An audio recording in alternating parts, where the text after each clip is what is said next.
তো বন্ধুরা, অবশেষে খেতে বসে গেলাম। যেহেতু অনেক রাত বাড়ছে, তো খেতে বসেই মেনু কার্ডের দিকে নজর পড়ে গেল। তারপর দেখলাম যে মেনু কার্ডে মটন আছে। যেহেতু মটন খেতে আমি খুব ভালোবাসি, তো অবশেষে খাওয়া দাওয়া শুরু হয়ে গেল। বসে আছি।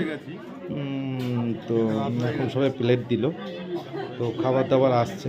ফার্স্ট জানি না কী দেবে, তো ওয়েট করছি কখন আসবে।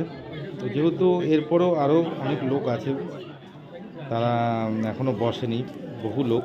তো আমরা যেহেতু ডিউটি থেকে গেছি, তো আমাদের তাড়াতাড়ি বাড়ি ফিরতে হবে। তো ফার্স্ট দিল সাদা রাইস আর চানা মশলা।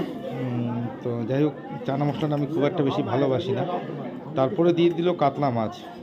তো কি করব, প্রথমেই তো মটন দেবে না, তা দিল কাতলা মাছ। তো আস্তে আস্তে সেই মাছটা খাচ্ছিলাম, ভালো লাগছিল, কিন্তু যার জন্য ওয়েট করছি সেটা এখনও আসেনি। তো মাছটা আস্তে আস্তে কিছুটা খেলাম, যেহেতু কাঁটা বেছে খেতে হবে। আর 2 নম্বর, কাতলা মাছ আমার খুব একটা ভালো লাগে না, তাও খাচ্ছিলাম যেহেতু এখনও মটন আসেনি। তো এরপরে মটন আসবে, তার ওয়েটই করছিলাম। তো আস্তে আস্তে খাচ্ছিলাম আর চারিদিকের পরিবেশটা সুন্দর করে দেখছিলাম, যেহেতু ভালো লাগছে। আর 2 নম্বর হচ্ছে রাতটা বেড়েছিল, তো একটু টেনশানে ছিল ট্রেন পাবো কি না। তা যাই হোক, খাচ্ছিলাম। খাওয়ার পরে কিছুটা টাইম যাওয়ার পরে দেখলাম মটনও চলে আসলো।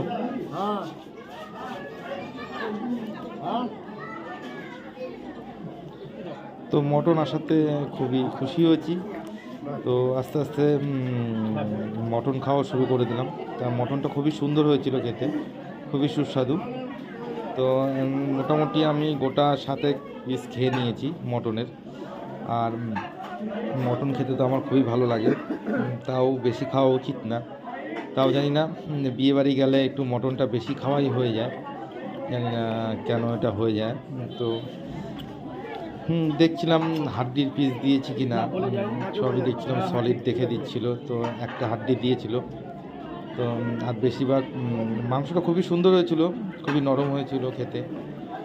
আর 2 নম্বর বেশি রিচ করেনি, বেশ হালকা ঝোলের মধ্যে করেছিল, খেতে বেশ ভালোই লাগছিল। আর আশেপাশে সবার সাথে একটু একটু গল্প করতে হচ্ছিল, যেহেতু খেতে বসে আমি খুব একটা কারোর সাথে কথা বলি না। আর একটা বিয়ে বাড়ি বলতেই হবে, স্বাভাবিক।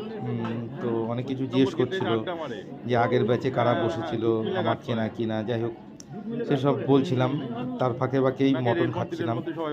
তো ভাবছি আবার কখন দিতে আসবে। তো ভাবতে ভাবতেই দেখলাম আবার মটন দিতে চলে এসেছে। তো আমি হাড্ডি চেয়েছিলাম যে টেংরির হাড্ডি আছে কি না, তো দেখলাম নেই, এই জন্য টেংরির হাড্ডি দিতে পারলো না, এমনি মাংস দিয়ে গেল। তো মাংস আর কত খাবো, হাড্ডি থাকলে খেতে ভালো লাগে। তো অবশেষে খাওয়া দাওয়া শেষ করে আবার রিসেপশন হলের দিকে গিয়ে আসলাম। তো দেখলাম সেখানে ছেলে মেয়ে বেশ সুন্দর ফটো তুলছে, সাথে আরও সবাই অনেকেই ফটো তুলছে। তো এইসব দেখছিলাম, আশেপাশে ঘুরে ঘুরে দেখতে একটু বেশ পরিবেশটা ভালোই লাগছিল। তো দেখলাম, তো আর বেশিক্ষণ থাকা যাবে না ভাবলাম। তো কিছুক্ষণ থেকে আমরা, মানে আমি আর আমার সাথে আরও 2-1 জন ছিল, তারা সবাই চলে আসলো। যেহেতু লাস্ট ট্রেন পাবো কি না বা ট্রেন পাবো কি না একটু সন্দেহ ছিল, কারণ টাইম তো বাড়ছে। তো যাই হোক, অবশেষে আমরা চলে আসি, যেহেতু রাত হয়ে গেছে।